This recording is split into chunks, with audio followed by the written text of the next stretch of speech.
Hey everyone, Andrew from findyourfuels.com again, here to answer your questions. Thank you so much for subscribing. Thank you for continuing to ask your questions. We're here to be a big help. And today's question is, how do I brand myself? The answer is easy. You find something in the shape that you like that's hot enough and no, I'm just kidding. Personal branding can be very tricky because many of us are not taught to think this way, which is really a shame, especially when I deal with high schoolers and it's clear as the nose on their face that they have no idea that career success really boils down to success at personal branding. Because if you don't know what you're buying, you're not just going to go to a shelf and get whatever cardboard box in whatever shape and just roll the dice. If you don't know what your brand is and don't present it in a way that excites the user that you're trying to reach out to, you're not going to get any money out of it. You need to think of yourself as that product on that shelf. So the first thing I'd like to encourage you to do in your personal branding is most likely to be more broad.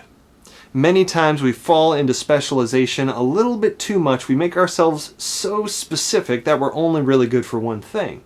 If you want to go buy shoes, that's a lot easier to do because you know the general area that has a lot of stores, you know which ones you like, and by the second or third store you probably will find plenty of options that are just fine for you. But if you say, I want those red shoes I saw last week that my friend was wearing, there might be one or two stores in the area that even have those.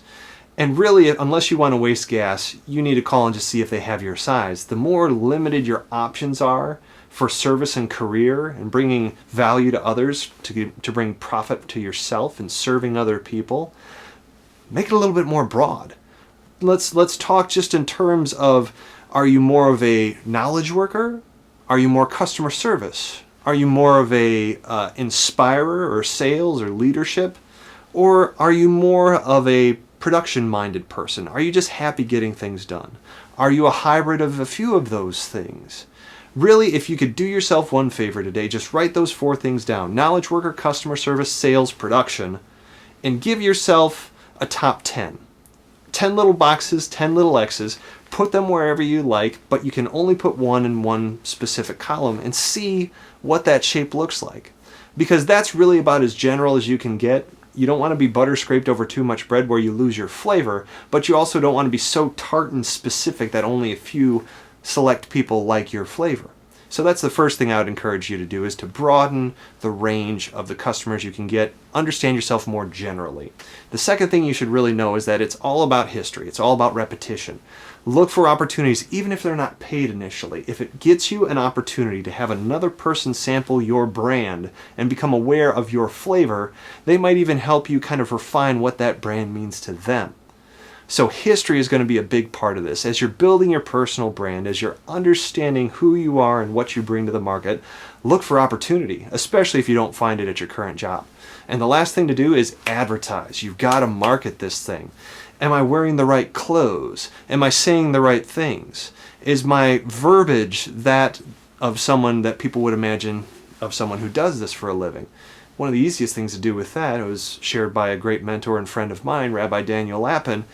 If there's a book you like and you find an author that speaks the way you want to speak, read it out loud at least 15 minutes a day. Make that a part. You can find 15 minutes. Make that a part of your regular day. Set aside time, do nothing else but set the timer for 15 minutes and read out of that book. You will be amazed at the results. So in terms of building your personal brand, broaden it a little bit, widen that customer base, learn to talk about yourself in very simple ways and not so specific. And in terms of bringing that to the market, build a history. Find people who will just even give you a try. Because unless they're familiar with it, they're not usually likely to pay for it. Sometimes you just have to build a history. And the last thing of personal branding is advertise. If you've got a great product that meets people's needs and engages their excitement, sell that thing. Find the right shelf. Find the right billboard. Where are people going to find you? You are a product. Your service is a product. You need to think of yourself, what can I package and put on the shelf, and who needs to see it? So hopefully that helps you in regards to building your personal brand. And if you have any other questions along this topic, feel free to leave them below. We always love if you like or subscribe. And if you have a question on a whole entirely different subject, leave that below too. We're here to help you, whatever you need, whatever it takes to get you to your best self, to the best audience, for the best service, for the best profit. That's what we're here to do. Thanks for tuning in. See you soon.